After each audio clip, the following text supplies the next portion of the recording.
that's why I showed the team today. I've been doing this forever, and how could I, make a mistake like that? It just you do. Um, and obviously there was a reason we put it in and thought it could be successful, but ultimately, you got to do things you're really good at, really skilled at, and we didn't have enough reps to get them good at it. We shouldn't have done it, and it almost cost us the game. So I'm going to get a tattoo on my arm so I never forget it the rest of my life. It's hard to see from up in the press box, especially with his hands, under the center. Was it a bad exchange? Yeah, it just looked like we hadn't done it much. Now, I almost needed Jesus right there because I was going to shoot myself.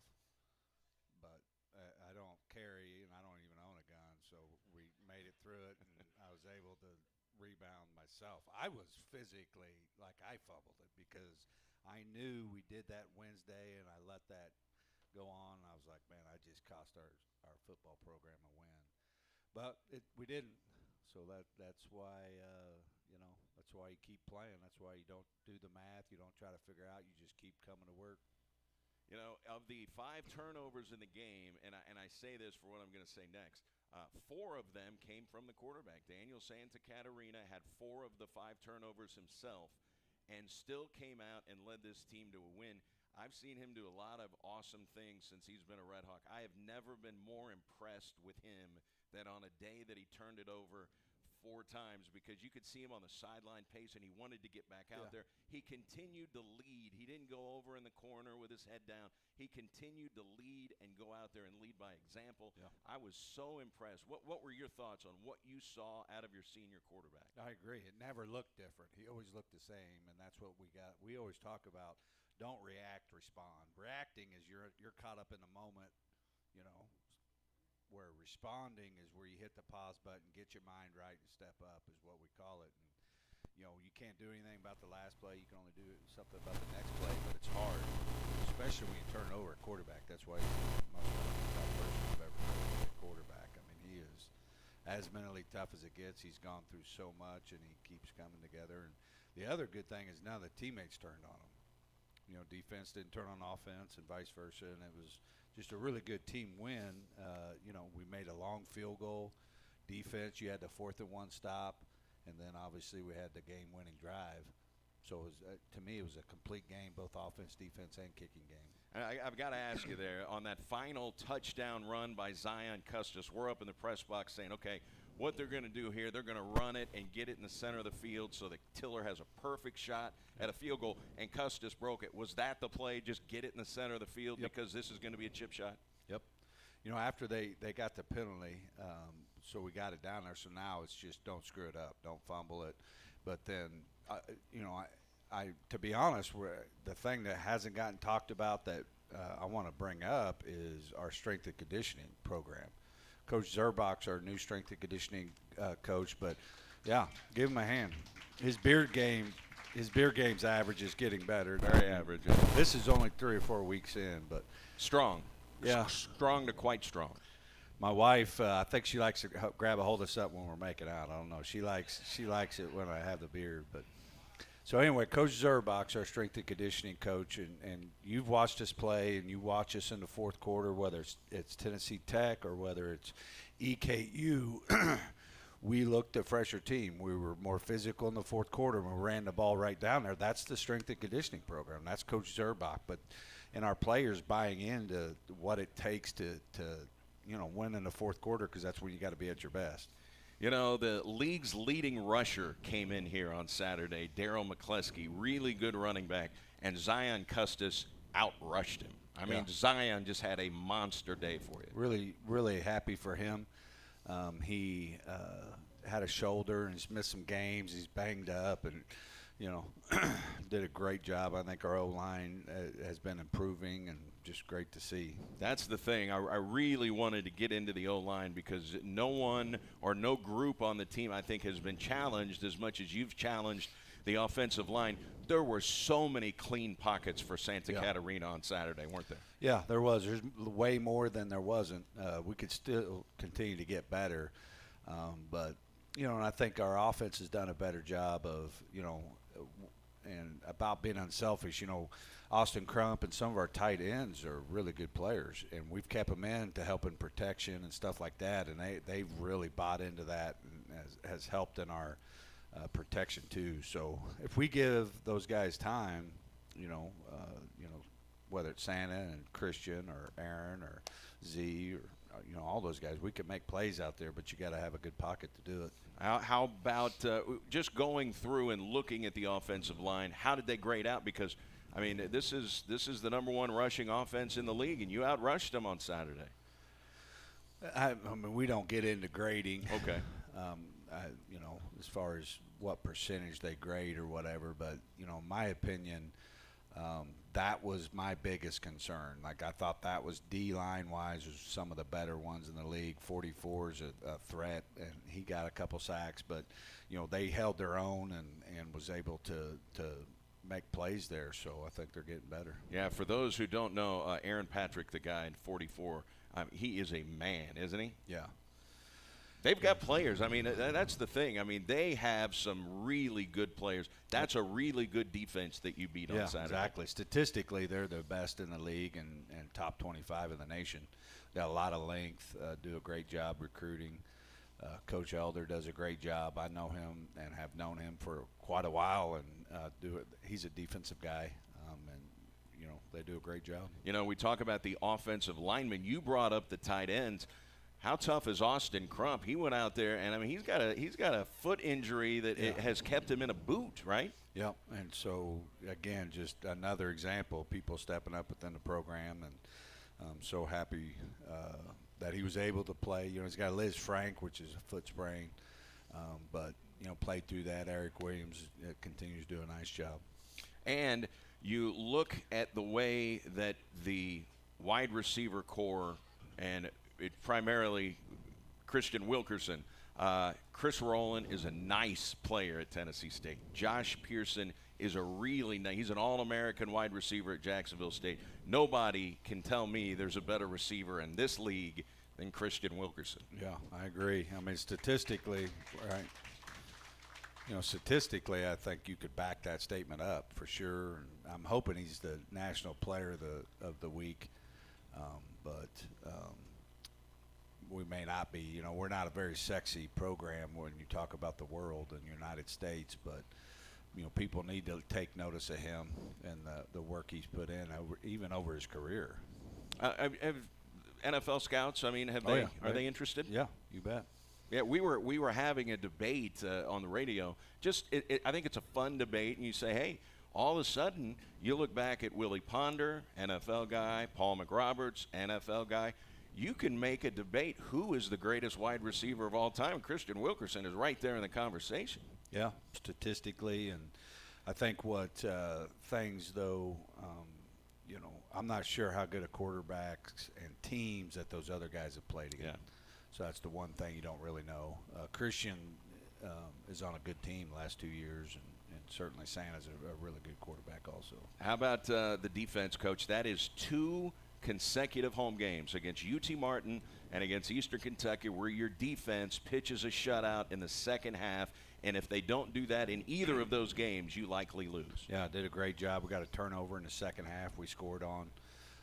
They did a nice job. They had a scheme play where the quarterback was running the ball up in the middle and kind of gashing us a little bit in that first half, and give Coach Sy and his staff and players credit. They adjusted on the sideline and got it fixed, and it never showed itself back up. So that's hard to adjust during games. It's easy after the game, sure, and you could practice it. But in the heat of a moment, we got 1 minute to get this adjusted and our players to go execute. That was pretty impressive. I was talking with Coach Saya up in the press box before the football game, and we were talking about their offensive schemes, and he was concerned about their quarterback and just flat out said, hey, this is the toughest type of offense to defend when you do everything right and then all of a sudden the quarterback can go make a play. Yeah, exactly. A mobile guy is a challenge. Yeah, and I think he's pretty young. What is he, a redshirt sophomore? Freshman. Redshirt freshman, yeah. So he's been there 2 years. So there's some good young quarterbacks in the league, and those mobile guys are a challenge. And with the way that things all shaped up, you had 4 turnovers in the first half, so at halftime You know, you're like, man, you know, let's clean this up.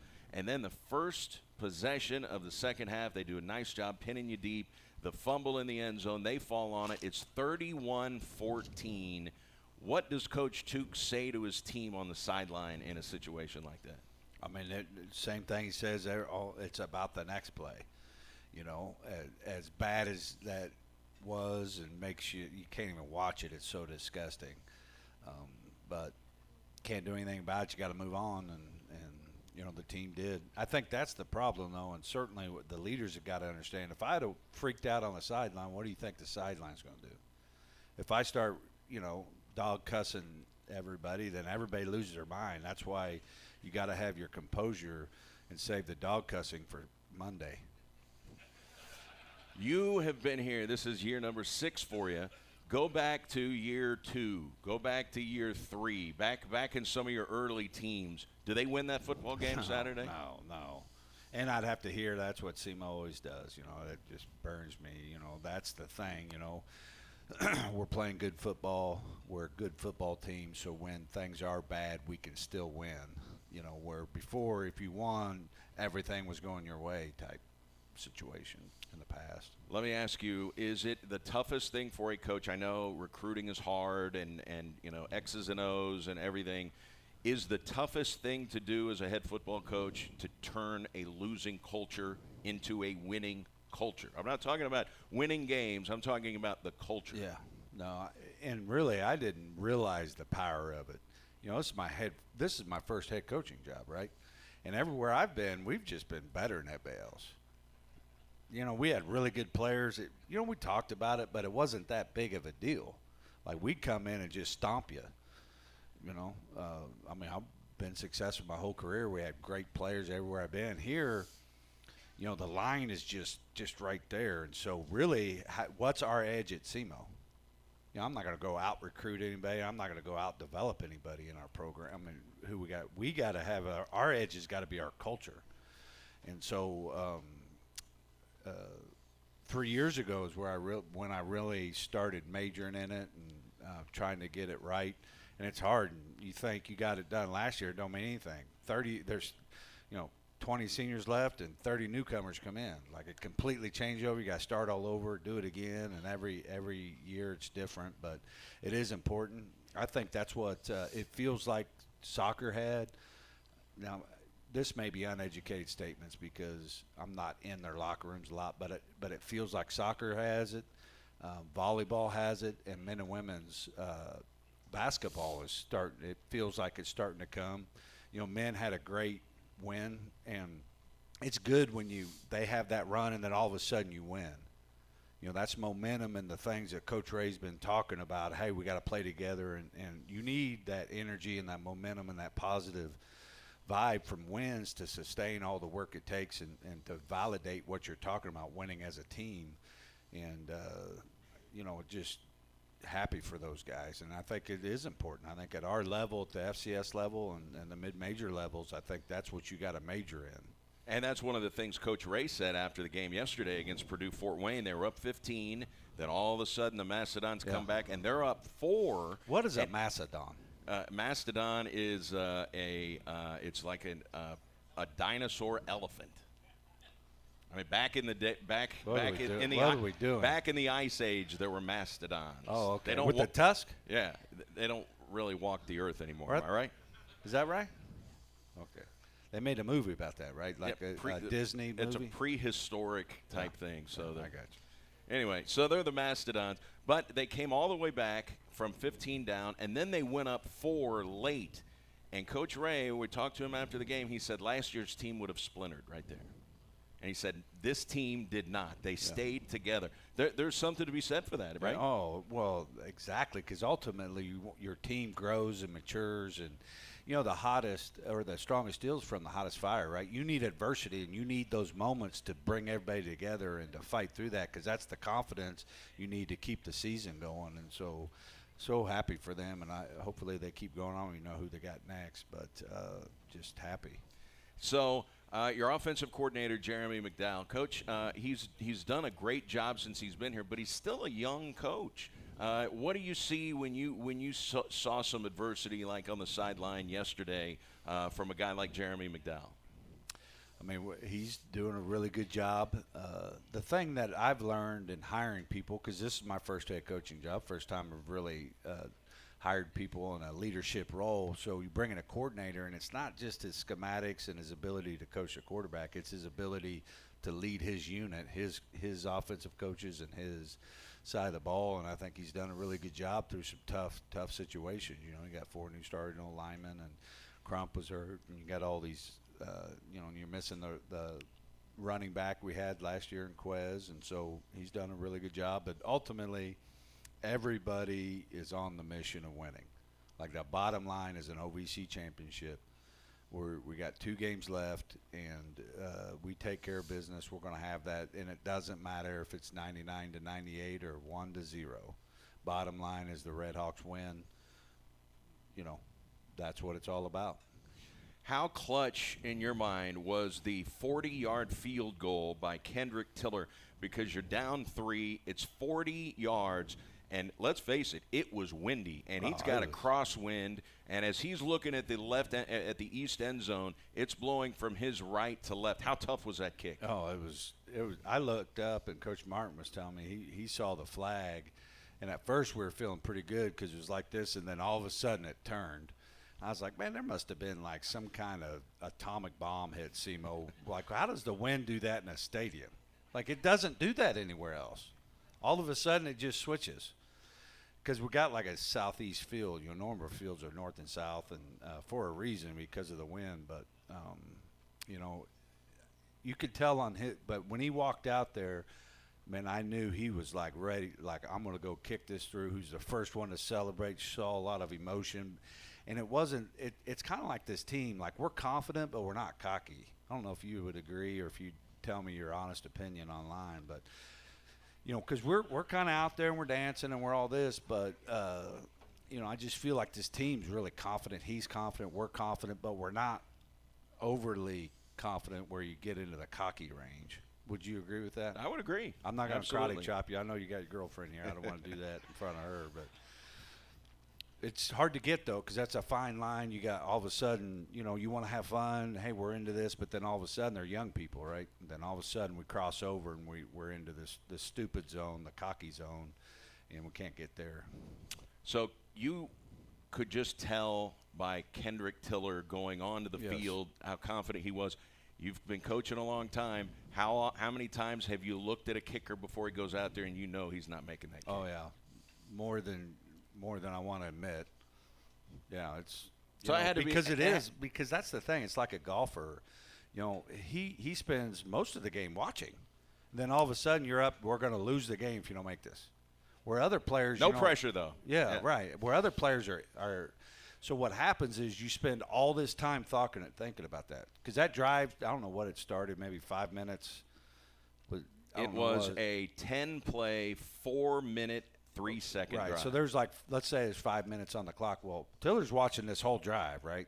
And he's like, hey, this is going to come down to me kicking. And it did. And so you have all this time to think about it. And that's why sometimes you get your own worst enemy and you think too much about it instead of just about the process and your fundamentals.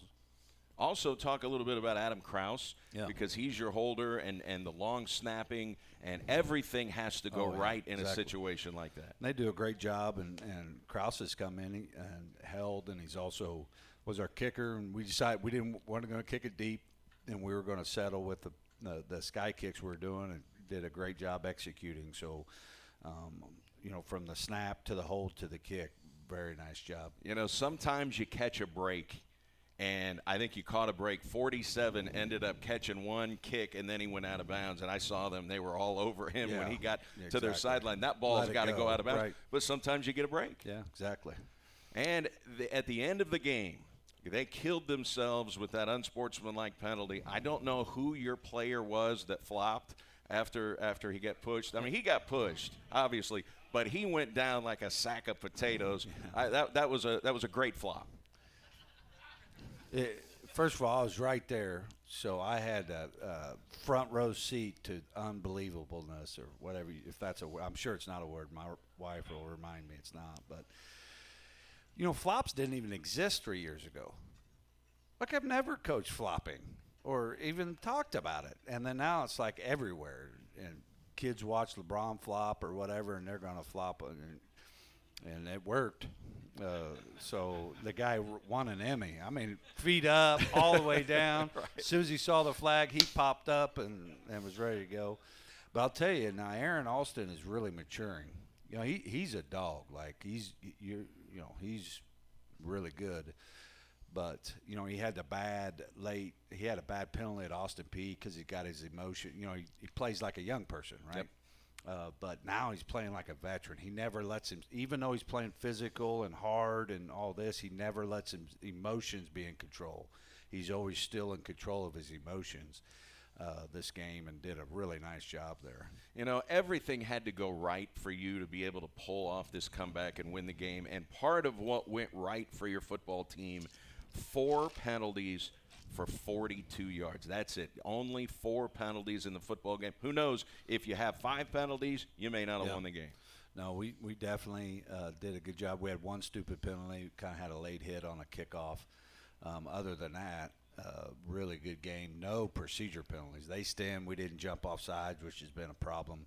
We got them to jump off sides. In fact, I think it may have been the first touchdown. First touchdown was a penalty by them. It was a free play, went deep. Touchdown. So how much do you talk about that? Because you could tell Santa knew they were offsides and he was just going to take a shot. Every minute of their lives. Like that's who we are. We talk about it a lot.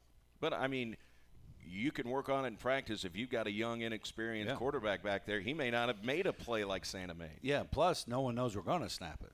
So the center's really the key. He's got to see the guy jump off sides and then snap it because there's no play. And then all of a sudden you got to execute.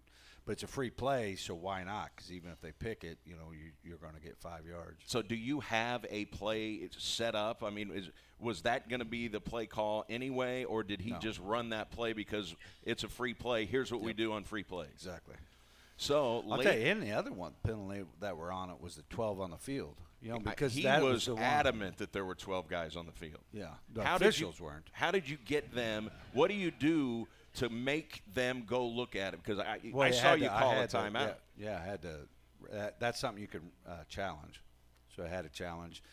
But it's tough because I was worried about I needed all my timeouts because we were behind. If I have to stop the clock late in the fourth, that would have cost me a timeout that I needed. But, I saw the guy still stay in bounds, so I was pretty confident that we were going to get the call. But that was a huge play also. There was no one more confident than your quarterback. I mean, he was really – that's as animated as I think I've ever seen Daniel Santa Catarina, and it proved to be right. Yeah, no, that was huge. So when you come all the way back to get the game tied, how good did it feel to see Zion Custis rip off that 12-yard touchdown run? Because you're just trying to get it ready for the game-winning field goal, and here goes Zion to kind of put an exclamation on it. Yeah, it was just almost as good as Shabari's pick. Almost as good as Shabari's pick. I love Shabari's pick because, the whole sideline, people that didn't even play rushed the sideline. That's how excited they were for each other to win that football game. So it was, just a lot of great plays by a lot of great players. So Clarence Thornton is a character. He's a really good player. He's an all-conference defensive lineman for you. He goes out there 1 week after a severely dislocated finger that broke through the skin and ends up playing the whole game. And you said before the game he's got a splint on. I'm going to keep a close eye on him. If he's not effective, we're gonna get him out of there. I didn't see you get him out of there. Yeah, he was so good. He and it didn't bother him any. He face masked the quarterback. He was so good with his hands. But our D line's doing a really good job. We've got really good players. They're coached well. We got depth.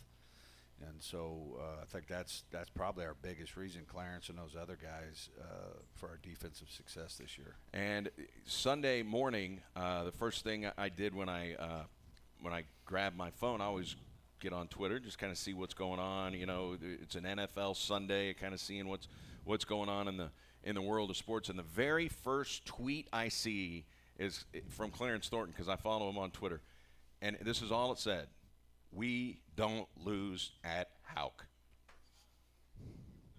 That's a mindset of this team, right? Yeah, exactly right.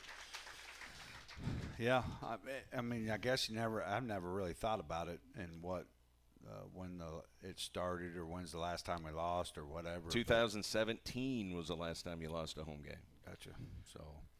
Well, that's pretty good. 12 consecutive home victories. Guess what? Jacksonville State can't say that. Yeah, no, it's something to be proud of, and you know, we got to build on that. And you know, I was a little disappointed that we didn't have more fans there. So was I.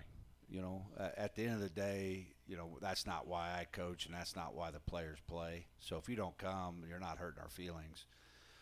But just disappointed, you know, and just the fact about community and about doing this thing together and having a Division I institution in the region. You know, it takes a lot of money to have success, and where's that coming from? And you got to be able to, you know, or not. You know, if we can't get the kind of fan base rallied around it, then maybe we need to look at things. But, you know, we got a really good football team. We got 2 games left. The Murray game's an issue because school's out for Thanksgiving break, and I know Jackson's still going to be in the playoffs probably and stuff, but we need people to come out and send these seniors out. I know we'll talk about that week. And speaking, we are in Jackson. The Jackson football team still undefeated. Yeah. They haven't lost a regular season game since 2017. And all of a sudden, there is no more Vianney roadblock in their future. Vianney is no longer a factor. They're out of the playoffs? Yeah. Okay. So, I mean, and plus, their coaches moved on, their coaching staff. Half the team transferred to Smet. You know, so that's why one of the reasons they're so good. Okay. So Vianney is no longer the roadblock for Jackson. This is a program that is not only number 2 in the state in Class 5, but you've been to a Jackson home game. Have you been around high school atmosphere outside of the state of Texas, like when you go to a Jackson football game? That's what I was telling. I was actually talking to Joe, who's getting a beard going. He's obviously got a ways to go, but that's got to be more than 2 days.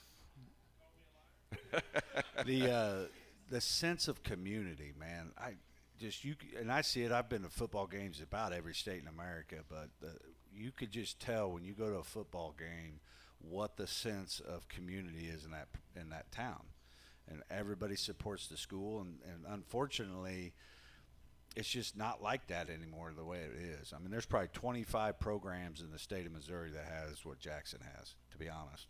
I'm not sure why that is. It's just kind of a breakdown of community where it's not about the school as much as it should be. You know, the whole community should rally around the schools. You know, that's what it's about. That's where our future is. That's where kids are. That's what we should be investing in. So as the Red Hawks get ready to head to Eastern Illinois, we'll talk more about EIU. I did want to bring up that's the best game of the season for Zach Smith. He really was a contributor in that game for you at wide receiver. Yeah, did a great job and ran the ball well, had a couple sweeps because he is, you know, using his skill set because he can catch it and run with it. And so good for him to have another good game. And I know it crushed him when he muffed the punt, you know, and that's just how life is. And I hate it for him, but I know he's going to bounce back. Boy, it seems like that would be a tough job. We'll ask Shabari. He's returned punts. Yeah. It seems like that's a tough job because you got guys bearing down on you, and you got to make you have to make the catch. Exactly.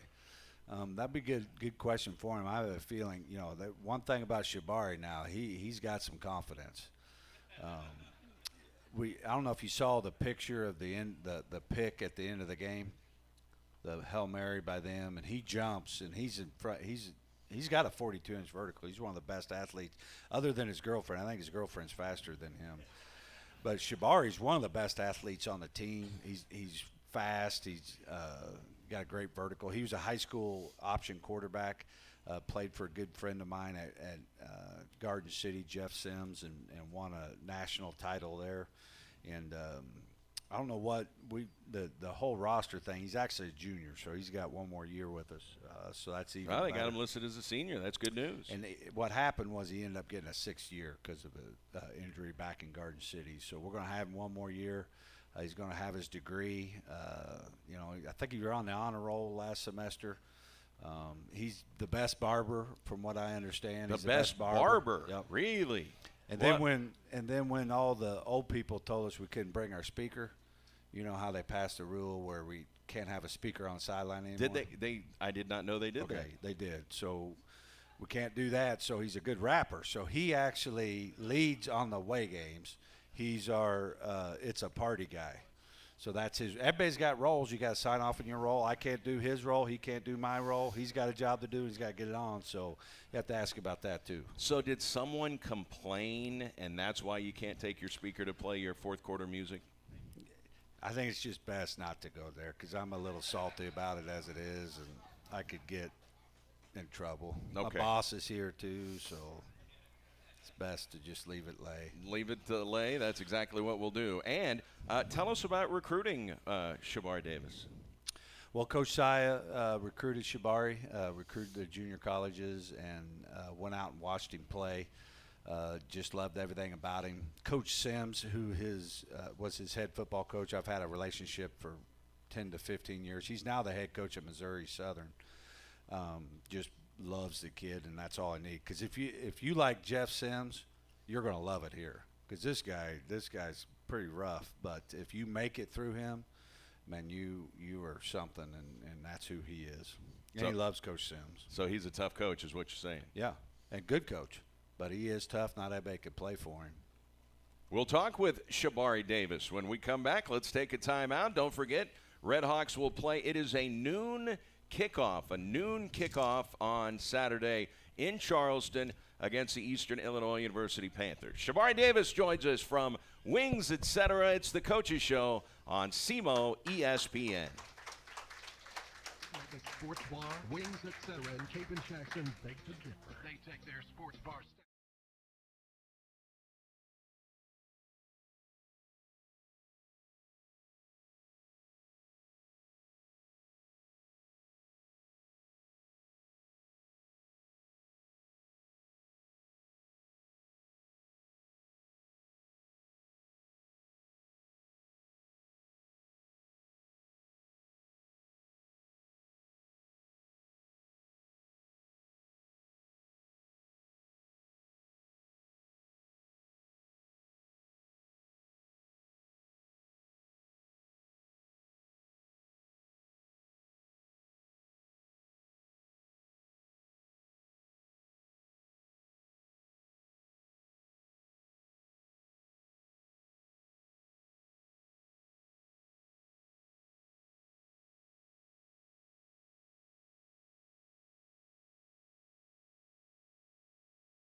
Hey, at Wings, etc. Don't forget, next Monday, after the Red Hawks go and pick up this win at Eastern Illinois, we will be back over in the Cape Girardeau location next week. So if you couldn't make it today, make plans to join us next Monday at Wings, etc.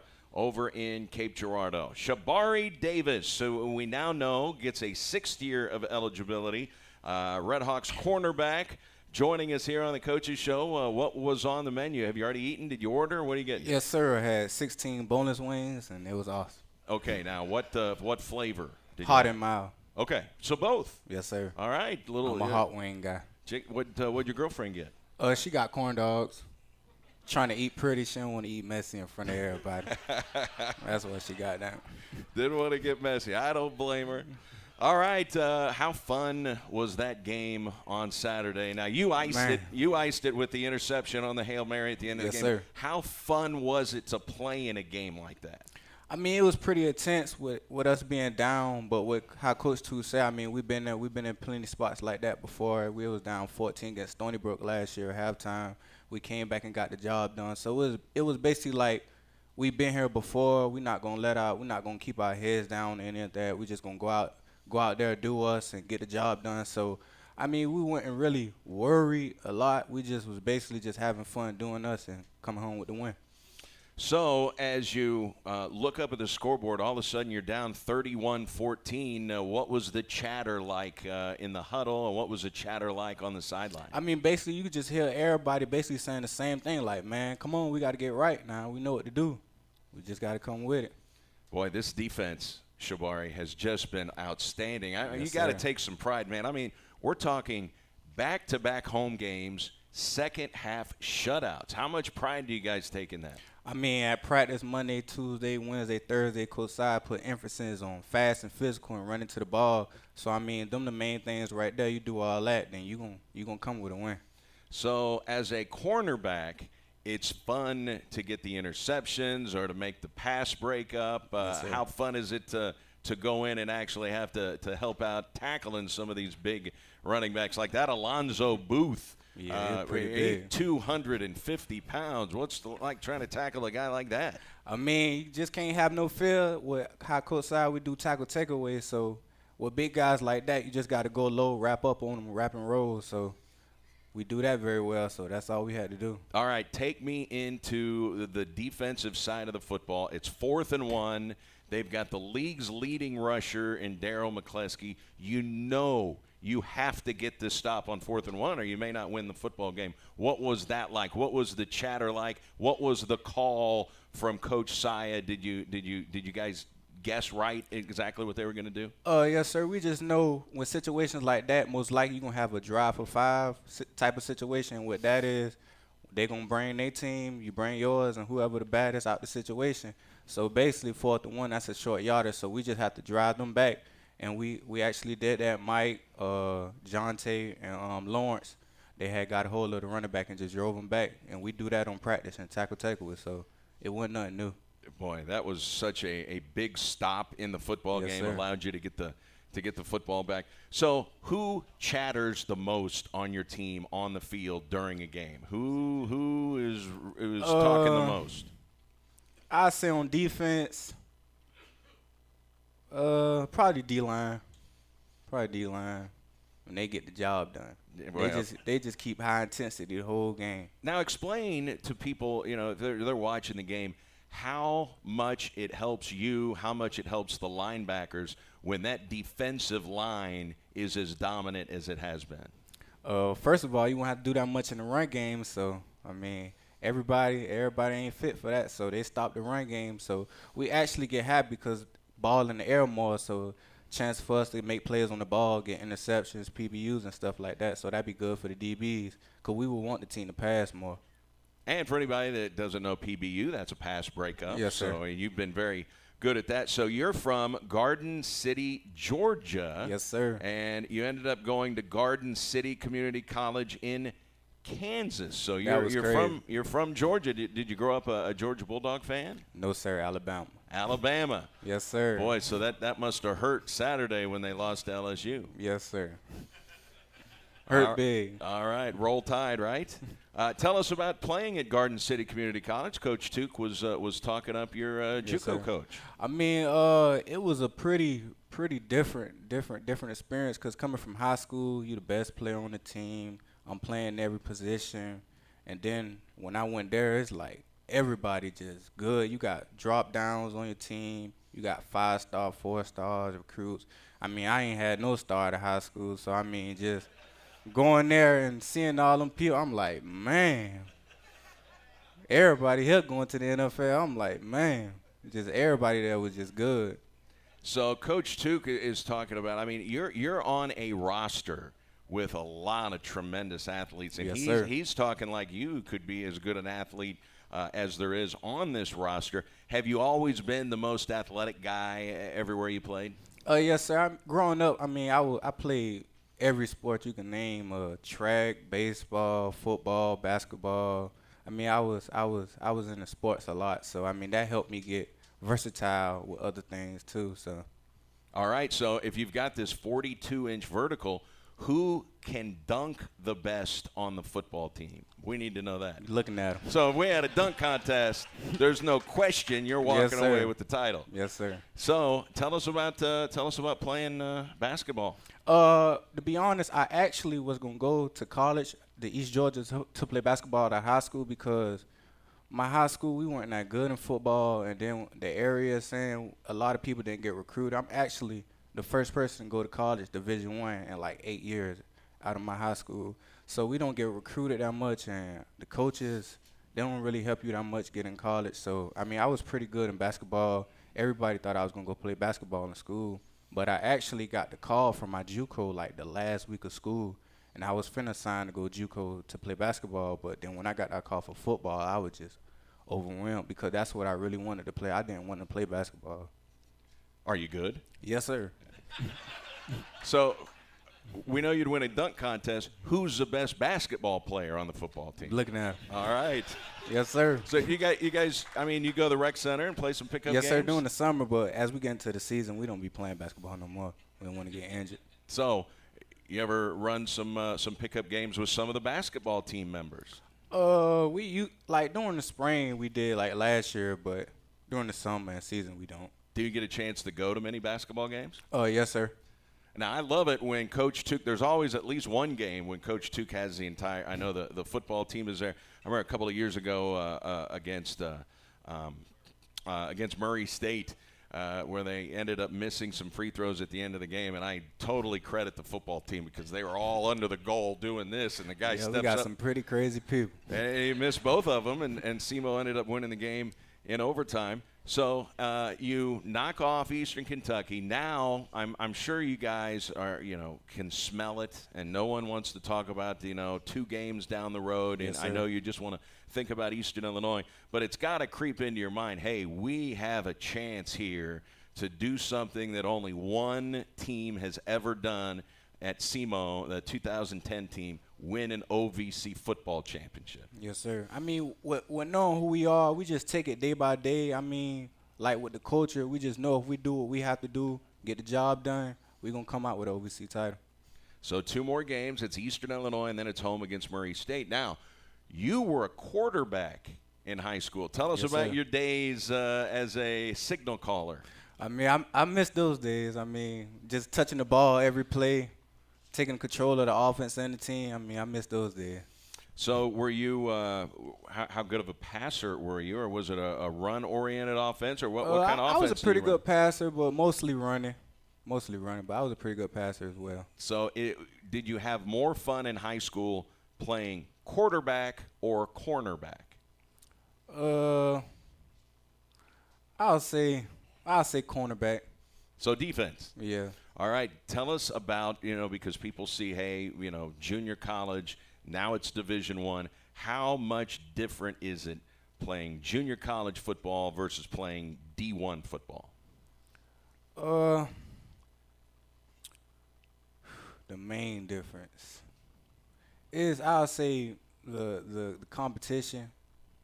I mean, let's say like D1 people are more fundamental.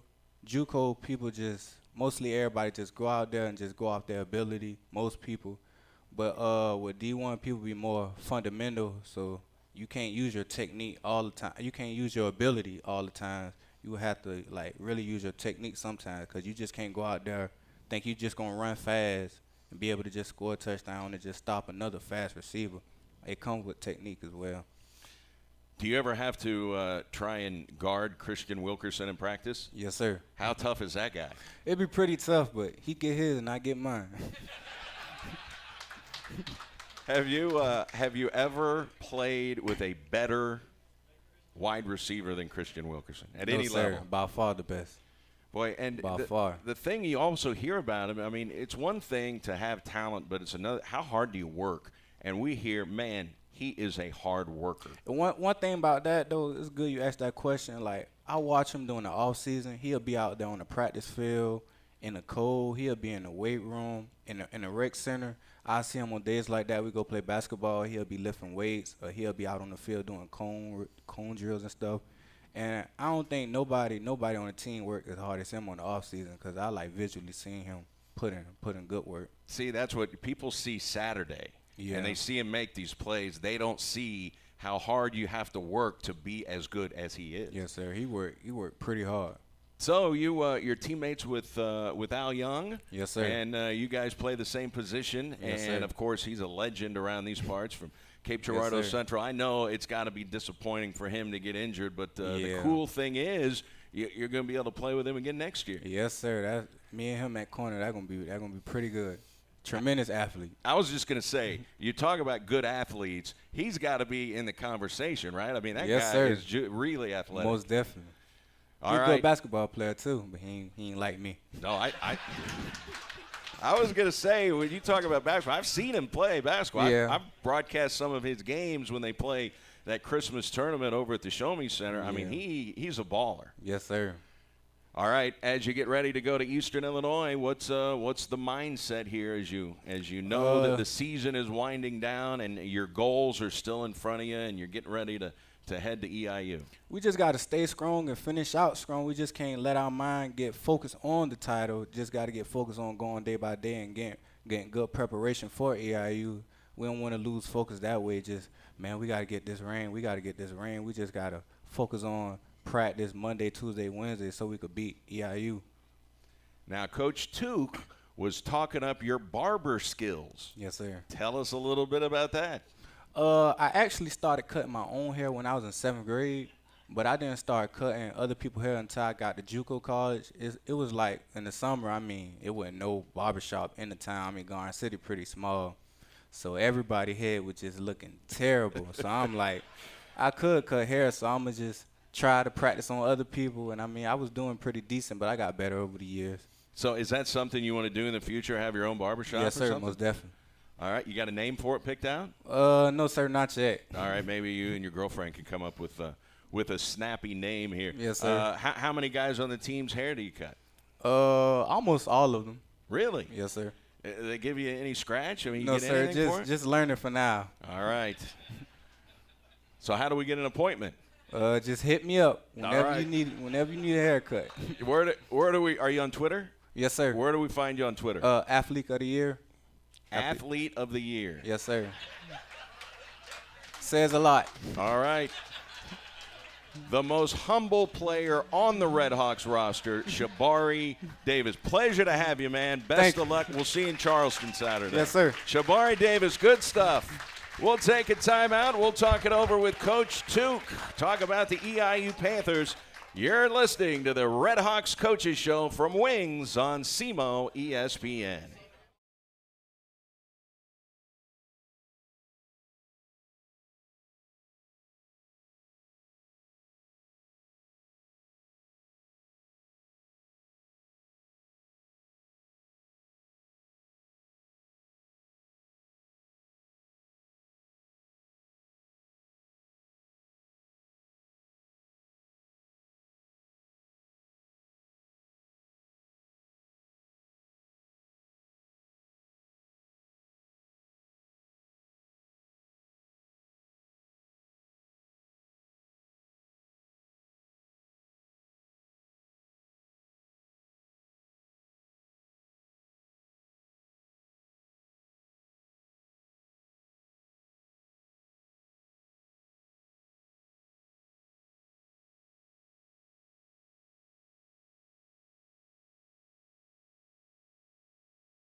Etc. in Jackson. Final segment here with Coach Took. Jeff Hanza, the Director of Strategic Communications at Southeast Missouri State, lets us know that the Red Hawks have moved up to number 15 in this week's FCS Media Poll. They are number 17 in the coaches poll, and they are ranked ahead of Austin P, who is number 22 in both polls. And so I know the fans love to talk about the polls, Coach, but I know I don't.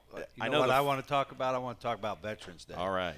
One, I want to thank you for your service. I know you served in the Navy, and there's several vets here, I know, and you just take all this for granted. We get to do what we're doing today, get to have the kind of life. I get to live in the United States of America in a great state of Missouri because of all the sacrifice you and people listening have made. We just, it's good to hit the pause button and thank you and thank everybody, and we appreciate your service. We certainly pass that along. All of the veterans, enjoy your special day today. As you get ready to head to Eastern Illinois, people are going to say, man, weren't they winless going into their game against Tennessee State? They finally won a game. Yeah. They're 1-9, but I know none of the coaching staffs are looking at that. They've got players. Yeah, exactly. I mean, they hung half 100 on TSU, but one mistake I feel like I made last week in our preparation is I think I got to talking too much about EKU, and we need to talk about SEMO. And so I feel like we made a little too much about them. We need to focus on ourselves because ultimately, if we're doing the things we're going to do, we'll have the success we all want. And so, got a lot of respect for them. Defensively, they're really good. They play hard. They're turning people over. Offensively, they're struggling, just real young. But you could tell that confidence from that win that they had is really going to drive the energy for their preparation this week, and I'm sure they're going to be excited to play the Red Hawks. So are we. I remember in 2010 when SEMO won the OVC football championship. That was Jimmy Garoppolo's freshman year, and they weren't that good. They were really young back then, but you could tell they were going to be really good, and they turned out to be really good. I think he won a couple of championships while he was there. Yeah, I think it's the same way. The guys there now came from Northwestern. A lot of the coaches come from there, really good, solid coaches, and it's going to be a good program, and that's the blue blood of OVC, right? I mean, EIU has done a lot of things, had a lot of amazing coaches and players, and so it's going to be good to go there, and just got to focus on our preparation this week. At one time, they had 3 head coaches in the National Football League that are Eastern Illinois graduates. Yeah. Sean Payton, Brad Childers, who used to be the head coach of the Minnesota Vikings, and Mike Shanahan, who won Super Bowls with John Elway and the Denver Broncos. That's almost hard to believe, a school that size, and they had 3 active NFL head coaches at the same time. Yeah, exactly. I think, Coach Spoo's passed, but he was kind of the dean of the OVC, and I think that's how you get the great programs and the history you have is you have, that consistency at the coaching, whoever the head coach is, because then that builds and you don't have to start over every 5 years and stuff. And he's done a really good job. I don't know if you ever met him, but really good man, and have a lot of respect for him and his legacy at EIU. Sure did. I saw a lot of his teams. And he recruited Tony Romo. Yeah, exactly. He's very, very good. Bob Spoo, one of the legends in the Ohio Valley Conference. All right, did you get out of the game kind of healthy? I mean, are you all right? Yep. We didn't have any new injuries where we're missing some. We are banged up pretty good just from the season, but we've been able to just find a way, and we'll do the same this week. So. Can you tell your players can taste it? I haven't tried to look for it. I could tell that the energy's high, the buy-in, the want to, all those type of things. But my wife wants to win it. I mean, who doesn't? I mean, Jesus, we got to do what it takes to win it. That's the elite. And it's all about the details, the fine details that's going to give you that edge on Saturday. All right, we might get a couple of inches of snow. How does that affect practice? We're not going to practice tonight. Normally we practice at night. We cancel it, and we're going to just go in meetings, and then we're going to suck it up, Buttercup, tomorrow. And I better not see anybody over there at Puffy Jackets, Shabari. I know you for Georges don't even be having a hoodie up on your helmet either. Because we got to put our work in, and it takes what it takes. And guess what? Have you ever been to Illinois? It's cold there. And guess what? It's windy. So that's what I'm born and raised in Macomb, Illinois. I know all about it. Yeah, and I think the weather forecast is actually going to be pretty solid. But Good. Yeah. Glad to hear. 40s. Yeah, we've got to get our work done. It'll be windy. Missouri's it's always different. windy in Charleston. Missouri's different. Like, you cancel school on a forecast. I'm like, what? We don't have school tomorrow, and they're like, oh yeah, it's supposed to snow. I was like, don't you do it after it snows? People are, it's Chicken Little. The sky is falling, but because we kind of get in that middle. If you're in Toledo or up in Chicago, like, you're just getting pounded. Here, you don't get it much, so you're not used to it, and you get that freezing rain, which obviously is an issue, but should be dicey tonight. Yeah, well, you better get to the store and get your bread and milk. There'll be a run on bread and milk. Exactly. Coach, thanks so much for the time. We'll see you in Charleston on Saturday. Go Red Hawks. Appreciate it. That's Coach Tom Matukowicz. Thanks to Shabari Davis. Great job earlier. And we are going to get you back into the Stephen A. Smith Show on ESPN Radio. Thanks to Dean Field and Mike Rennick, our engineers on site. For a final time here from Wings, etc. Enjoy the rest of your Monday, everybody. So long.